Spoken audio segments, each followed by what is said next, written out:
Hello, hello, hello. Oh, Mercury retrograde has already started. I love it. Hello, hello, hello, my loves. As always, I hope that this video finds you well and in excellent spirits. Welcome to another edition of the monthly forecast live here in the Astro Room on YouTube. I am your host and your favorite astrologer, Mel of Divine Feminine Works, where I help people unlock their divinity and discover their magic. So, if this is our first time meeting, welcome. And as always, if you are returning, welcome back. So, this channel is everything astrology, spirituality, and manifestation. So if those are the things you like, if those are the things you love, or if those are the things you want to learn more about, don't forget to hit that subscribe button as well as that notification bell so you'll always be notified when I come out with new content. All right, my loves, we have made it to the end of 2024. I cannot believe it. I feel like every month I'm talking about how fast time is moving. But it literally just feels like we started 2024 yesterday. I feel like there's a whole chunk of the year that was a complete blur. But we are on to, I guess, bigger and better things in 2025. Bigger being the operative word, because the astrology for 2025 is literally out of this world. But you will have the chance to learn all about that when I drop my 2025 yearly astro forecast video, which is coming soon. However, today we are talking all about December 2024. All right. So grab your snacks, get cozy, have a nice drink, because we're going to talk astrology. All right. So this month, the final month of 2024, how exactly are we closing out the year? Well, it's not necessarily a month that's going to be really dynamic, right? We don't have any eclipses, right? So we're out of eclipse season. We do have some retrogrades though. And so I guess you could say the theme or the general energy signature for the month of December is slow, right? Excuse me. Here in the United States, the Northern Hemisphere, I should say, we are gearing up for winter, right? We're about to enter winter.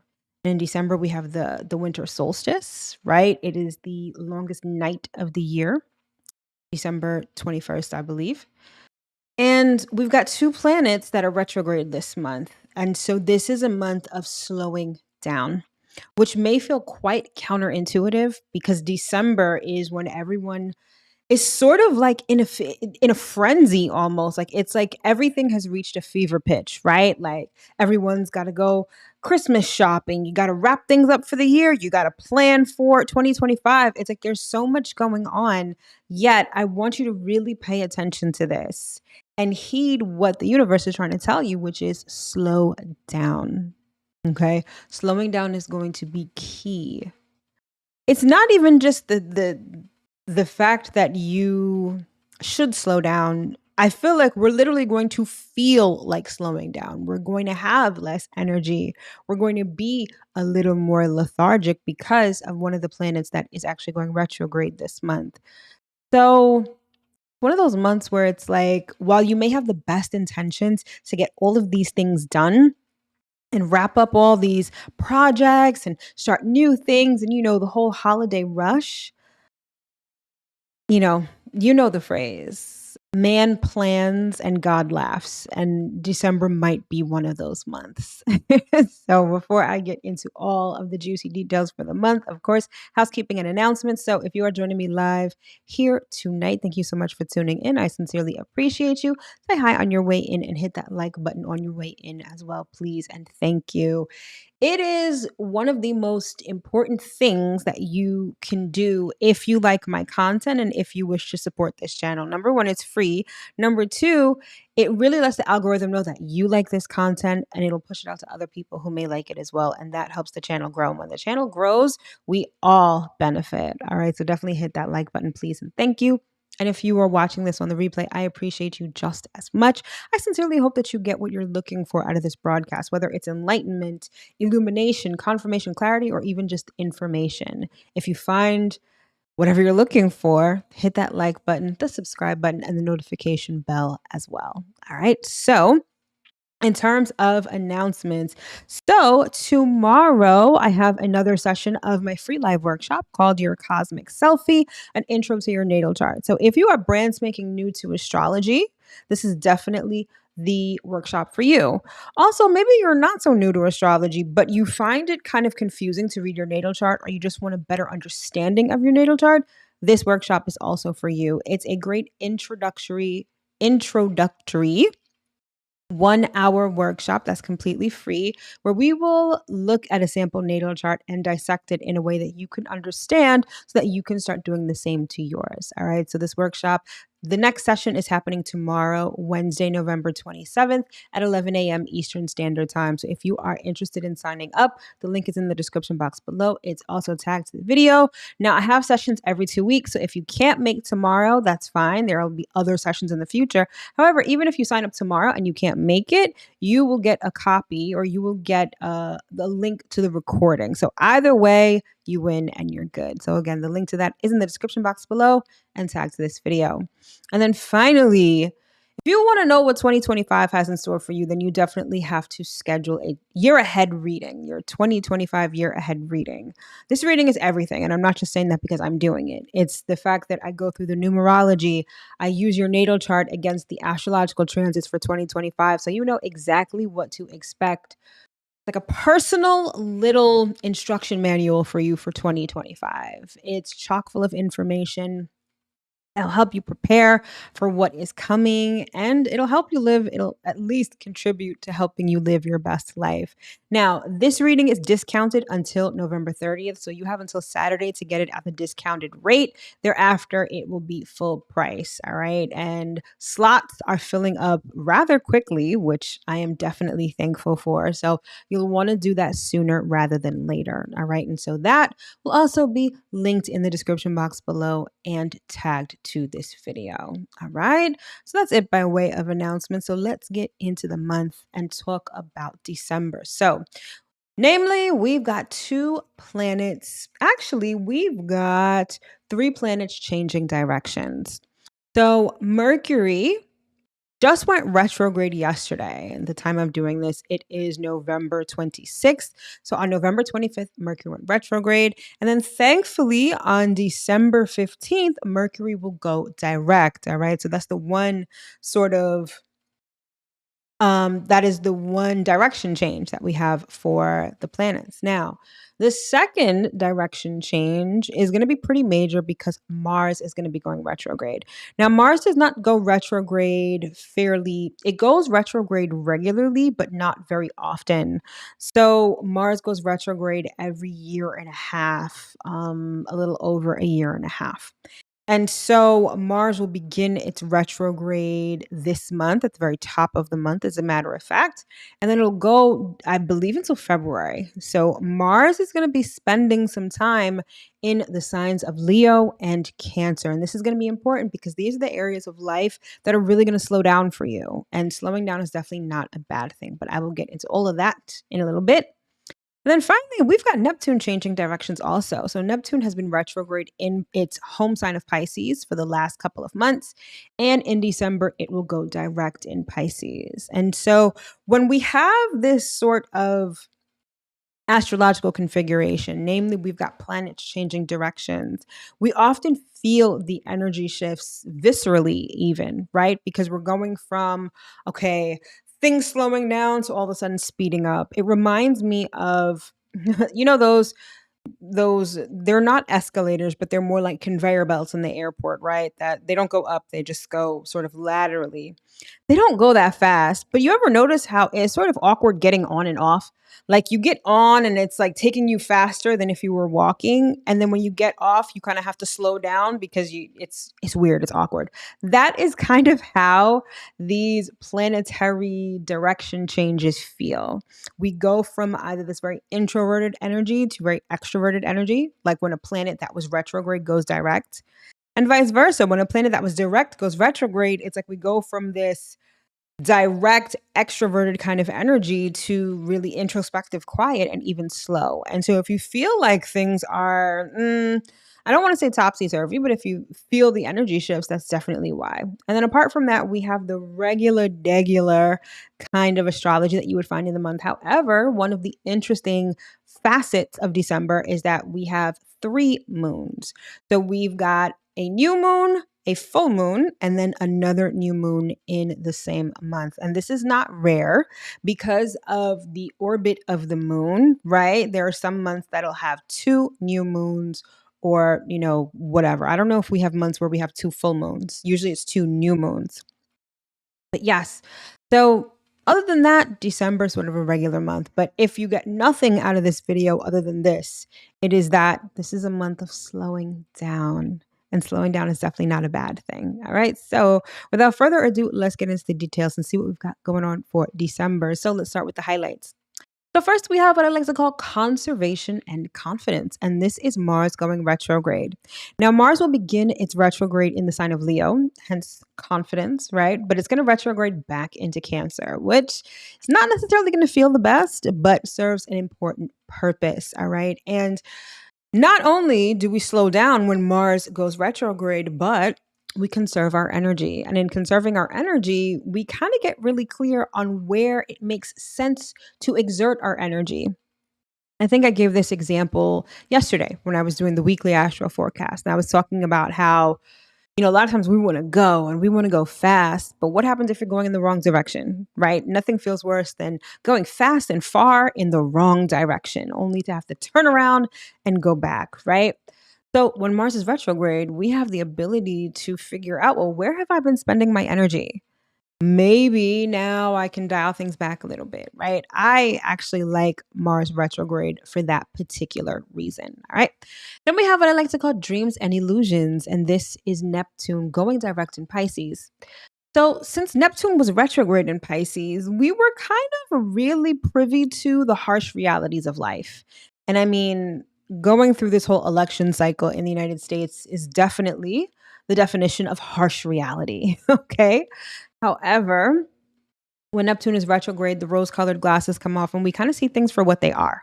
We still can see the bigger picture, but we're not so head in the clouds about it.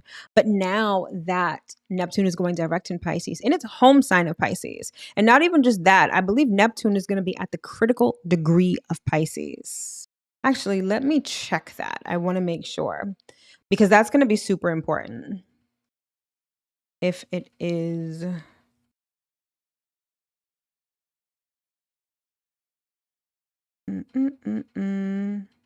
It's making its way to the critical degree. So it's not quite there yet. However, it's getting, Neptune is in the late degrees of Pisces. And again, with Neptune in its home sign of Pisces, it's about dreams, it's about fantasy, it's about spirituality and the esoteric, but it's also about deception and illusion. All right. And things may not necessarily being what they seem or seeming what they are, if that makes sense. But I'll get more into that in a little bit. And then finally, we have what I like to call big plans. And this is Mercury going direct in Sagittarius.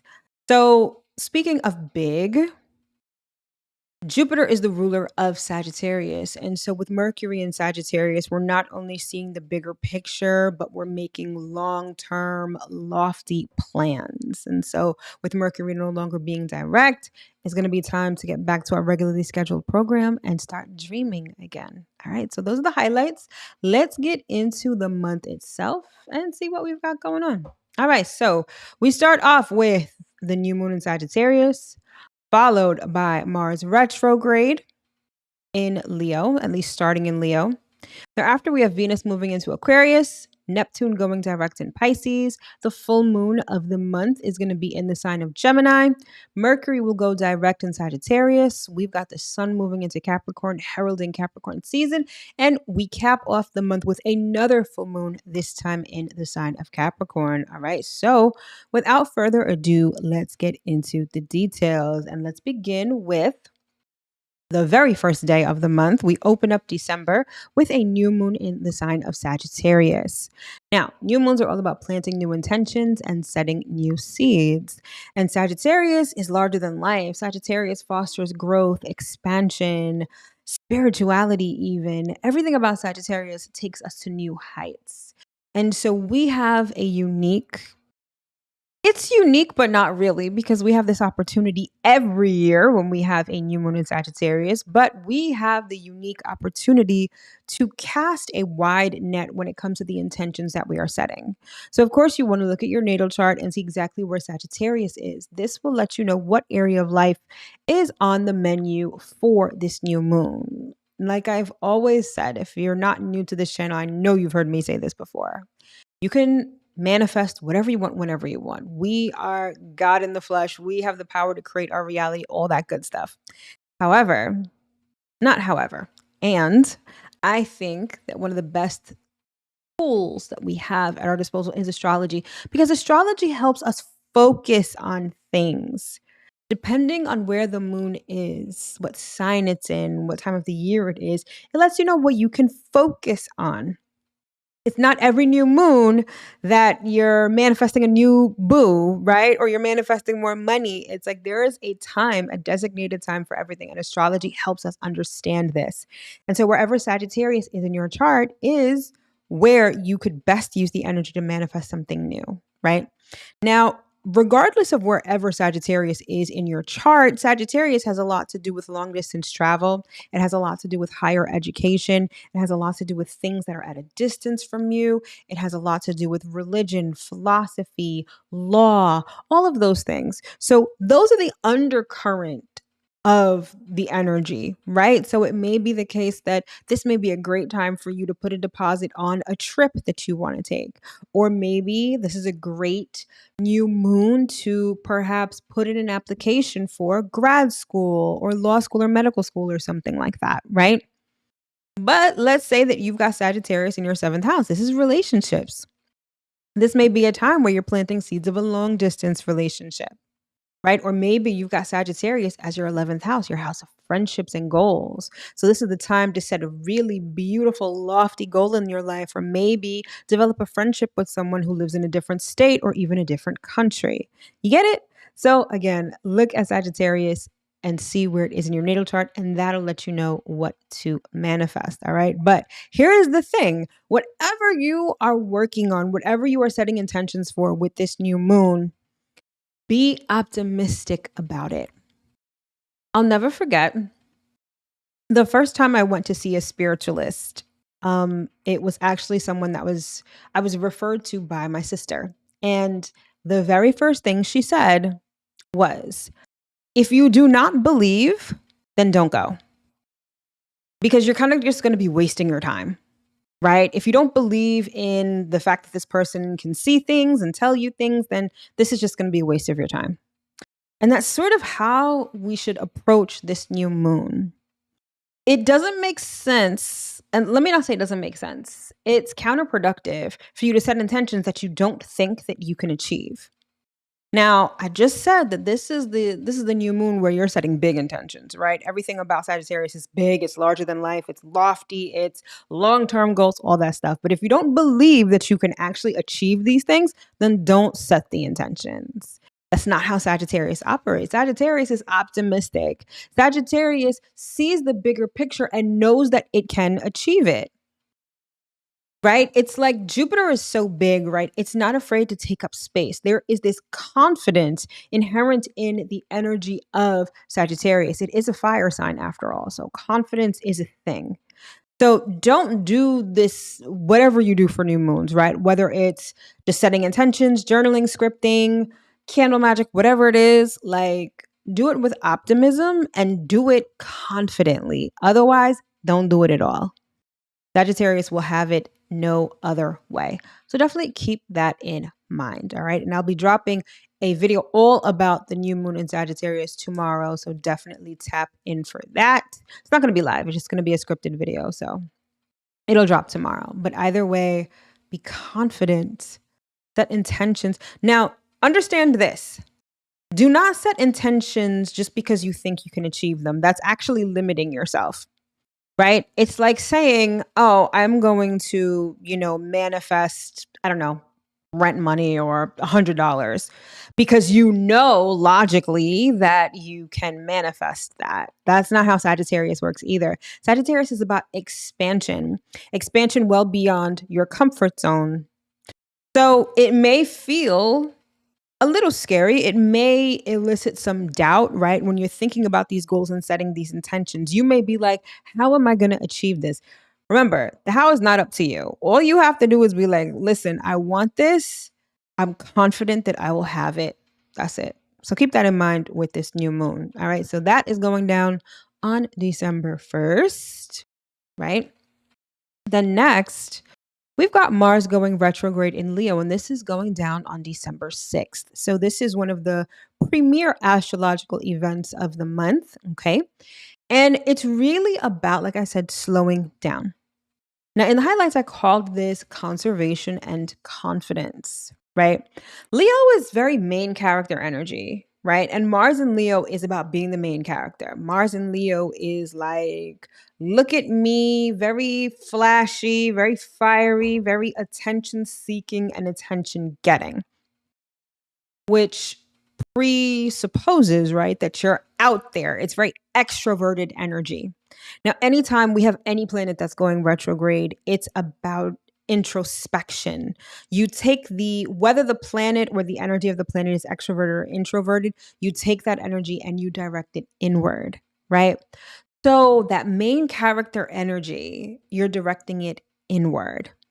Now, the thing that's coming to mind as I explain this is like Leo has this connotation, or the energy signature of Leo has the connotation of being attention seeking, right? It's like, look at me, notice me, all of that stuff. And inherent in attention seeking is validation. So, one of the facets of Leo energy could be seeking external validation, wanting to be praised, wanting to be acknowledged, wanting to be put on a pedestal, even, right? And you may, right, Mars, whether you have natal Mars in Leo or as we are all experiencing Mars in Leo right now, this may be a time when you're really putting yourself out there in an effort to be noticed, in an effort to be recognized, in an effort to be validated even by people. And with Mars going retrograde, it's like getting you to really think about, does that actually serve me? In the sense, like, I'm putting forth all of this energy for validation from others, when really the validation that you need is the validation from yourself. Leo is all about confidence. And if you look at Leo as like a double-sided coin, on the one side, you have this confidence that comes from external validation. If Leo's main character energy, that means that everybody's looking at you, everybody's praising you, and that's what puts you up on the pedestal. The flip side to that coin is the healthier side of Leo, I guess you could say, that is confident because they are confident from within. The pedestal that they are on is the pedestal that they put themselves on. And rather than seeking validation, they receive validation merely because they are internally confident. And so I feel like this is an issue that many of us have the opportunity to examine while Mars is retrograde in Leo. Now, Mars will be retrograde in Leo for the entire month of December. So we have a month, if you have the time, if you're not like Christmas shopping, wrapping gifts, going to parties, wrapping up work. Like I said, December can be a really busy month, but the universe is like, I don't care about your Christmas parties. You've got work to do, right? I want you to use this energy to your benefit. It could even be a case where it's like, you're buying people gifts for validation. You're buying gifts so that you can feel appreciated, right? Some people are maxing out their credit cards just to have people validate them at this holiday season, right? Is that the best use of your energy? Could you be using your energy elsewhere or in a different way that is arguably healthier, right? Because what invariably happens when you're seeking outside validation? You spin all your wheels to get it, but then what happens when you get knocked off the pedestal?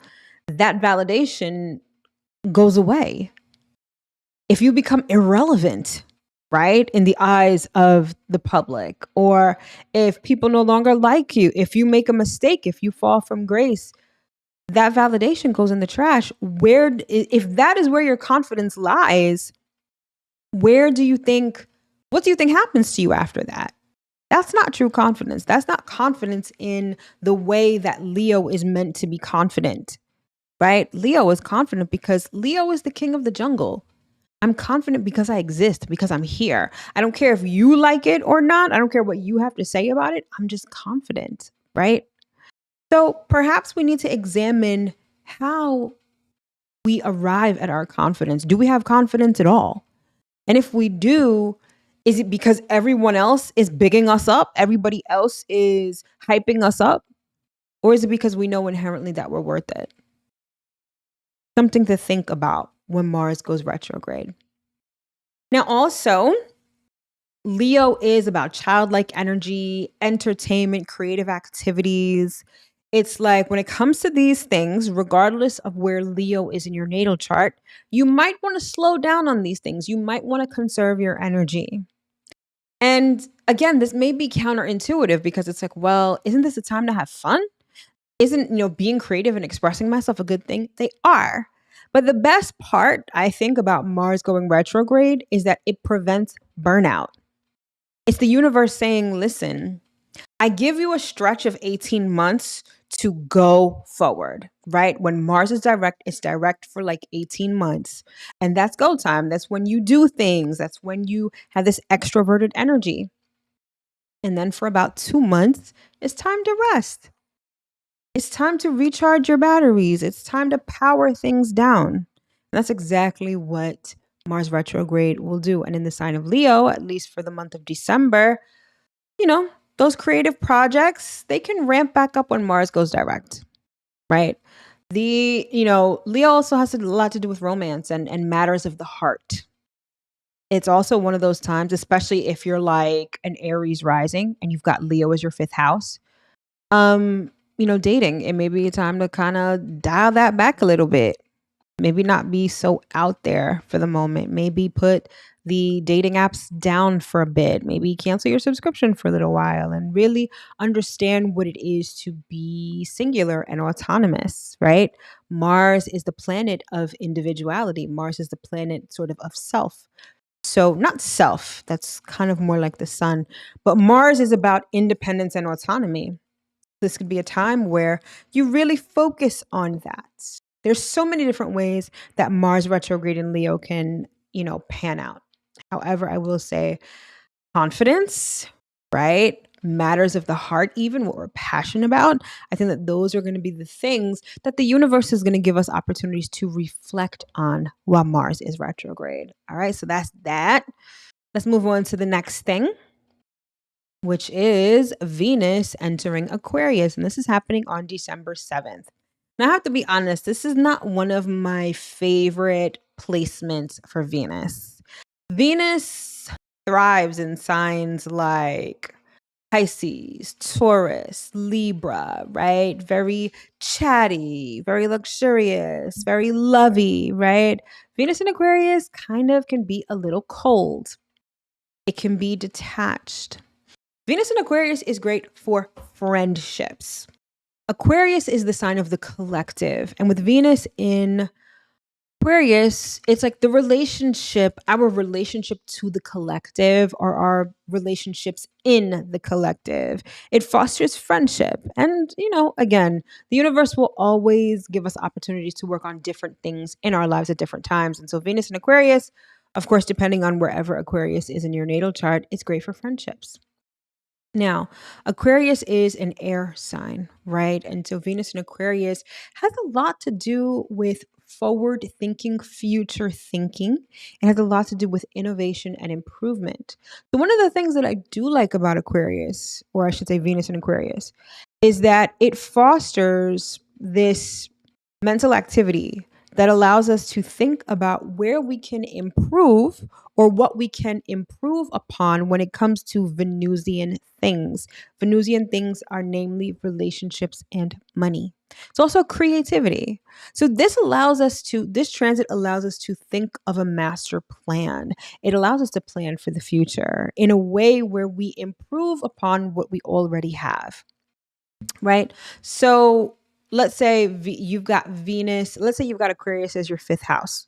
The fifth house rules creativity. And with Venus in the house of creativity in a sign like Aquarius, this could really be like, okay, maybe you have a part of your life or maybe even a part of your job that deals with creativity. Maybe you have your own business, whatever it is, your creative endeavors, you may think about, okay, what can I do to improve them? Maybe like, okay, what can I do to make more money from this? Or how can I even carve out more time in my day or in my week to engage in creativity and creative projects, right? Improving, innovation, and invention are the keywords when it comes to Aquarius. So, wherever Aquarius is in your chart, this is where Venus is going to come in, and you have opportunities to change both money, relationships, and the other areas of life depending on where Aquarius is in your chart. Now, it's important to know that as Venus moves into Aquarius, it is going to meet up directly with Pluto that just went into Aquarius on November 19th. So, this area of life wherever Aquarius is, it's not only going to give you an opportunity to improve and innovate, it's going to give you the ability to transform. Okay. So let's say that you've got Aquarius as your second house, which means that you are a Capricorn rising. Aquarius in your second house has everything to do with money. You've already got Pluto in there. So over the next 20 years, your whole money situation is about to change profoundly. Now that you've got Venus in there, and Venus being the planet of money, money is going to be a thing, right? Not only is money going to be a thing, you may really want to put a plan together, whether it's a business plan, savings plan, marketing plan, whatever it is, because you have the ability to go from your money situation being one way to it being completely a different way. So Venus will conjunct Pluto the very first week of December. And this is going to be really big, right? So transformation, innovation, and improvement in whatever area of life is governed by Aquarius in your chart. Fun times, and it can be a little intense. Don't get me wrong. This could be really intense energy, but intense in a good way, because again, the underlying energy is about improvement. So you're going from, I want to say, zero to hero, which sounds really like corny, but that kind of is what it is. All right. So that's definitely something to look forward to. All right. So we got that. And then next up, we've got Neptune going direct in Pisces, and this is happening on December 7th. Yes. December 7th, the same day that Venus is going into Aquarius. And I already touched on this before, so there isn't too much to say about this, but Neptune direct in Pisces allows us to dream again. It allows us to be imaginative. It allows us to be extremely creative. The only caveat that I will say with this particular transit is that it lends itself to illusion and deception. So things may not be what they appear. Things may be wonky. You may not be seeing the reality of something. So Neptune has been in Pisces since 2012. Well, end of 2011 into 2012. So since then, the world has not been what it seems. So what I'm saying is nothing new, right? Especially because Neptune is actually about to leave Pisces in 2025. So we're constantly bombarded with phrases like fake news and deep fakes and shit like that, right? Like that's very Neptune in Pisces. It just means that pay extra attention to things, right? To figure out what's real and what's not, what's fugazi and what's not. But also, Neptune in Pisces is super intuitive. And I think that this is something that people gloss over with this long ass transit of Neptune and Pisces. Your intuition it's not only spot on, it's really loud. Okay. So if something seems too good to be true, it most likely is. If something appears to be kind of at first, but your intuition is like, I really think that this could be something, go with that. This is one of those things where you can't necessarily rely on logic. And I think that we are finding this out, especially the hard way in the last couple of weeks, because things that seemed logical have come to be illogical. And what we thought were logical conclusions just didn't happen in certain instances, right? It seems like logic has gone out the window because Neptune and Pisces is not about logic. It's about intuition. It's about the feeling that you get. It's about what is not said, but felt. And that's what you have to do, especially as we go into 2025. Neptune is not going into Aries until mid 2025. So we have a couple of months with Neptune at the critical degree of Pisces, where if you thought things were wonky, they're only going to get wonkier when Neptune gets to that 29th degree of Pisces. And the navigation, your compass is your inner compass, which is your intuition. So now that Neptune is going direct, you can put the rose-colored glasses on. Try not to be too pie in the sky, right? Because we still live here on Earth. A little bit of grounding goes a long way. But use Neptune direct for what it is best for: creativity and imagination. You know that your imagination is what shapes your reality. So use that to your advantage now, right? Pisces has the same ruler as Sagittarius. Pisces has two rulers. It has Neptune and it has Jupiter. Jupiter is larger than life. It's optimistic. It's about long-term view, long-reaching view, far-reaching view. So in Pisces, right, with Neptune in Pisces, it's like, I don't care if you are imagining a unicorn with two heads. It could happen. And in the world we live in now, girl, I would not be surprised. It may not be a physical unicorn that you could like touch and ride, but it could be a unicorn that's online or in the metaverse or whatever, right? But don't limit yourself. Allow your imagination to soar. And again, use your intuition to discern what the hell is going on. Because trust and believe, so many people are walking around not knowing what's going on right now because the times we are living in are, right? So use this to your advantage. All right. So that's Neptune and Pisces. And then we have the full moon of the month, which is going down in the sign of Gemini. And this is happening on December 15th. So full moons illuminate, right? They light everything up that's been hidden. They also culminate. This is the stage in the manifestation cycle where the seed that you planted has now become the fruit that you pick, right? Gemini is a mutable air sign. So this is about adaptability. It's about your mindset, okay? Your frame of mind, really. And this full moon in Gemini is going to show you where your mind is at, what's been on your mind, right? Gemini also has a lot to do with teaching and learning, transacting business, busybody energy. So you might find that this particular full moon feels a little hectic because Gemini is busy bee energy. So your mind could have a million and one thoughts, especially because the planet Jupiter is currently transiting through Gemini. So it could be a lot of thoughts, a lot of things to learn, just a lot of mental activity. But it may show you what you need to learn. And the way that Gemini learns is specific skills.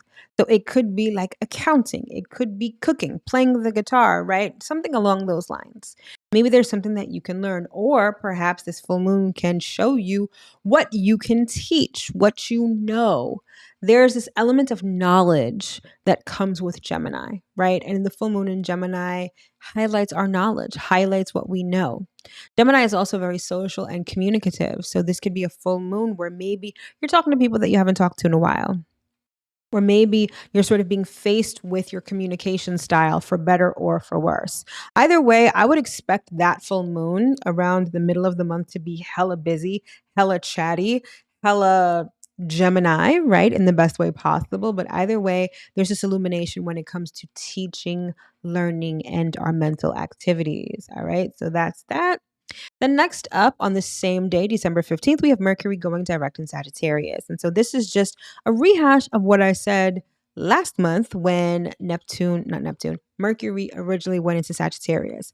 planning big, dreaming big. This could be your mind is focused on higher education, long distance travel, legal matters, religion, philosophy, politics, all of that stuff. There could be a lot of communication around that. There could be a lot of, all of that stuff could be taking up, space in your mind, all of those kind of things. But what I love about Mercury direct in Sagittarius is that it allows you to also plan for the future and to be optimistic about it. Remember what I said about that new moon in Sagittarius? If you don't believe, then don't do it. So Mercury retrograde, Mercury direct in Sagittarius has everything to do with thinking long term, thinking bigger, casting a wider net, and making bigger plans. Now, Mercury will go direct on December 15th, but it will still be in the shadow period for another 2 weeks after that. So Mercury will be completely direct by the end of December. However, come December 15th, things are going to start to go back to their regularly scheduled program. All right. Then thereafter, on December 21st, we have the sun moving into Capricorn, which heralds Capricorn season. That is the day of the winter solstice. It is the longest night of the year here in the Northern Hemisphere. And sun in Capricorn gets us to be a little serious. We all know a Capricorn or two that is goal-oriented, status-driven, and hard-working, right? And these are the things this is the energy that's at our disposal when the sun goes into Capricorn. At that point, whatever house occupies Capricorn in your natal chart, whatever house occupies Capricorn will be energized, will be revitalized at that time, right? And so it gets us to be a little serious. Now, Capricorn energy is not fun. Not that Capricorns can't be fun, but the energy itself is serious. It's sober. It is systems oriented. It's traditional. It's arguably a little conservative, right? But it's great for discipline and getting things done. So wherever Capricorn is in your chart, this is maybe perhaps where during Capricorn season, you'll be working a little more, or your focus will be on your work related to the house that Capricorn occupies. Could also be a time where you set long-term goals, where you get a little more disciplined, right? Where you rein things in, figure out what matters, and then get grounded in whatever activities you need to do to facilitate that goal or that project or whatever it is. Either way, when the sun goes into Capricorn, we get a little serious. We get a little less optimistic and pie in the sky like Sagittarius. And we realize, okay, in Sagittarius season, we're like, I want to be a millionaire, or I want to go to outer space, right? And Capricorn is like, all right, so we want to be a millionaire. All right, let's start this savings plan. Let's put in more work. Let's make this lateral move. Let's get a promotion so that we can do this. We can contribute this to our 401k. We can get this investment, put this money here so that it compounds. Like, that's Capricorn. And we need that. Great to have big ideas, but unless you're willing to do the work to facilitate those goals and those dreams, you're just wishful thinking. So, sun in Capricorn, we all get a little serious. All right. And then finally, we cap off the month with another new moon, this time in the sign of Capricorn. And this is happening on December 30th. So again, new moons, set new intentions and plant new seeds. And this time you're going to do it relative to the house or the area of life that Capricorn governs in your natal chart.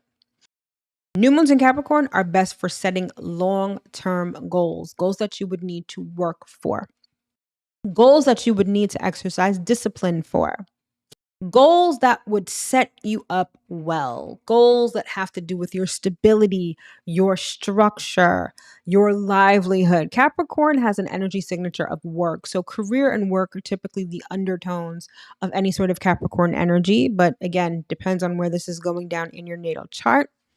But it's going to be a time to get serious, right? This is the quintessential new moon where you would set New Year's resolutions, and it's the day before New Year's Eve, right? So, yeah, I mean, if you know me, you know how I feel about that. The real New Year isn't January 1st. However, because collectively we have decided that it is, you really can take advantage of the energy. But the thing is, Capricorn energy, it's not easy. It's not like, oh, let me just do this. I mean, you all know what it's like to set those body intentions at in January. I'm going to eat good and I'm going to go to the gym and I'm going to do Pilates and yeah. And then when it's like 5 a.m. and your alarm goes off, you're like, fuck this shit. Like, oh, till tomorrow. Or this candy bar won't hurt. Or yeah, let's go out for drinks after work. You know how much of a struggle it could be. New Moon in Capricorn is not for the faint of heart. It's like for people who are serious about their shit. It's for people who are like, all right, I'm willing to put in the work. You know what I love about Capricorn energy is that Capricorn energy sticks to things even when the enthusiasm for that thing has gone away. Because of course, January 1st, it feels good to make those reservations. It feels good to make those resolutions. It feels good to be like, yes, it's the top of the year. You feel like you have a clean slate and you're good. But then when the enthusiasm for that wanes, Capricorn is tapping you on the shoulder like, hey, remember that resolution that you set? Like, we have to stick to that, even when we don't want to. That's the essence of discipline, right? So that new moon, of course, I will do a separate video for that, but like, you got to treat it seriously. You know, every zodiac sign has this energy signature, and they don't like it when you don't adhere to the energy signature of that sign. Capricorn loves status. Don't get me wrong. Capricorn is the GOAT, right? Capricorn is like top of the mountain. I made it. I succeeded. But Capricorn knows that that takes work and you can't cheat your way through that. Like, you have to just do it. You got to do the work. You have to be serious. Like, Capricorn is not on some court jester, ha ha ha, or let me charm my way through this, or let me bulldoze my way through this. Capricorn is like, all right, let me put on my shoes, let me put on my glasses, let me get my pen and let me get to work. So yes, I say all of that to say that with that new moon in Capricorn coinciding with the new year, when setting those intentions, be serious about it because Capricorn doesn't want it any other way. All right, my loves. So that is what we've got going on for the month of December. All right. So hopefully this made sense. Hopefully you got whatever information you needed. Hopefully you feel informed and a little bit prepared for the month ahead, because that is always my intention with all of these broadcasts. All right. So with that being said, thank you so much for tuning in. I wish you nothing but the absolute best for Capricorn season and beyond. For information on my products and services, everything is either linked to the video in the description box, or either linked in the description box below or tagged the video. All right, my loves, thanks so much for tuning in, and I will see you in my next video. Take care.